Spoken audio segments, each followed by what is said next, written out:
talk about aerospace technology, kites, and energy.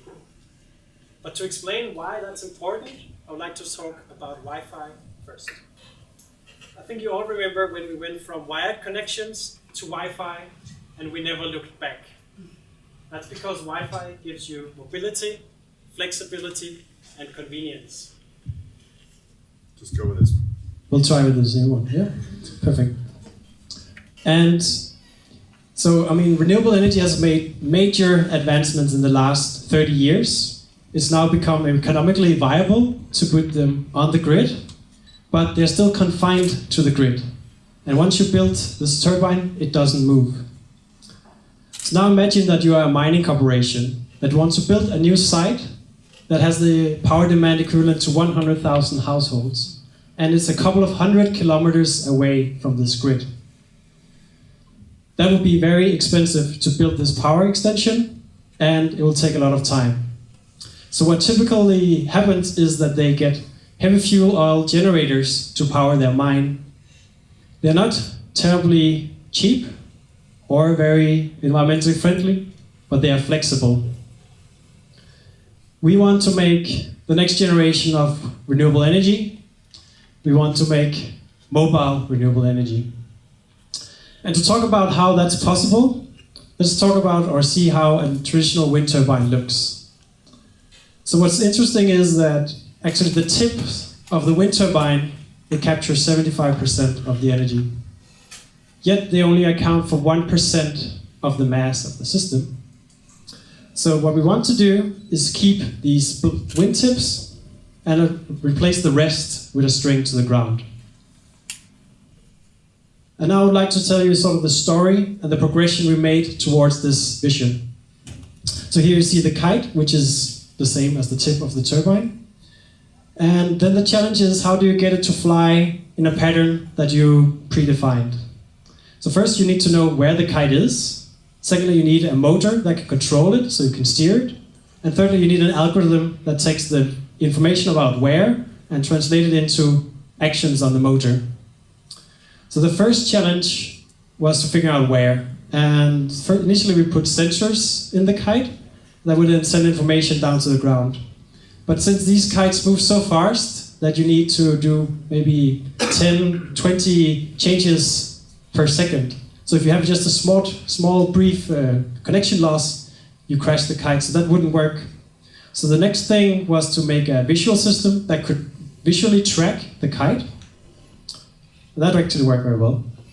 Then the next part was the motor controller. You both need power and speed. So we actually also had to modify the control library for these motors to run twice as fast as they did previously. And then the last part was the algorithm. And we actually played around with a few different ones, but the one that we chose in the end is used for navigating trucks around the GPS waypoints from the Canadian Army.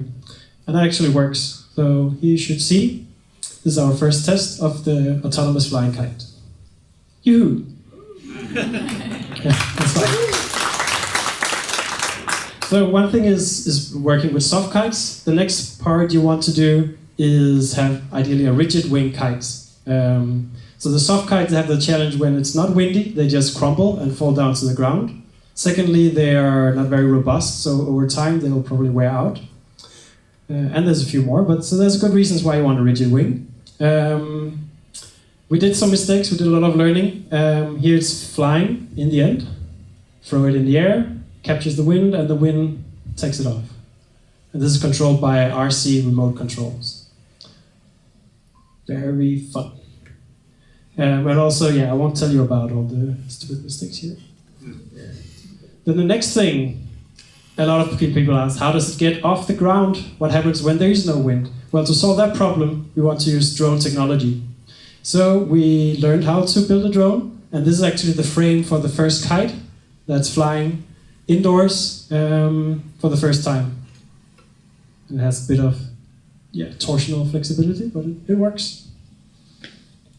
So the next phase, now we want to combine all these rings. A control system, a rigid wing, drone technology to take off.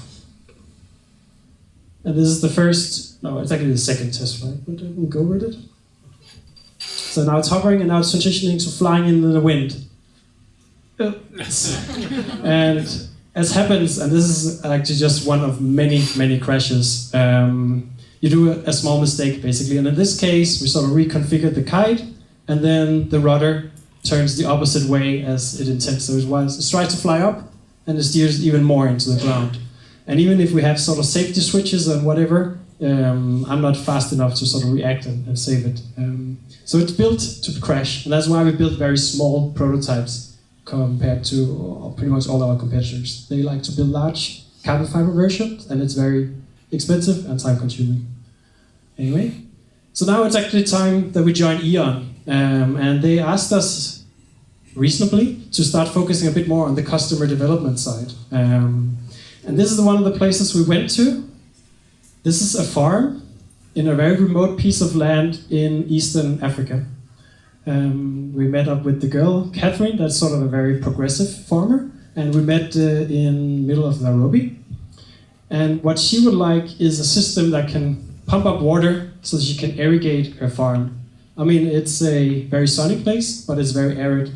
But basically this whole Eastern Africa, you could turn it into a major food source if you just had cheap energy. So that's a very interesting opportunity. And now for the final video, I would like to show you our two prototypes. And we're not only flying with one prototype, but we're actually flying with two prototypes because that gives you 4 times the amount of energy. Here you see the second kite goes up. And now they're just hovering, and then I'll flip a switch in a moment and they will transition into flying in the wind. So this is pretty exciting. This is the first time this is shown to anyone outside our company. Yeah, see what happens. They're flying, and now they want to catch the circle. So, and that happens, yes. So now they're basically both flying this predetermined pattern, and they are reducing the air resistance, so they're capturing more energy, and we are the world's first company to do so.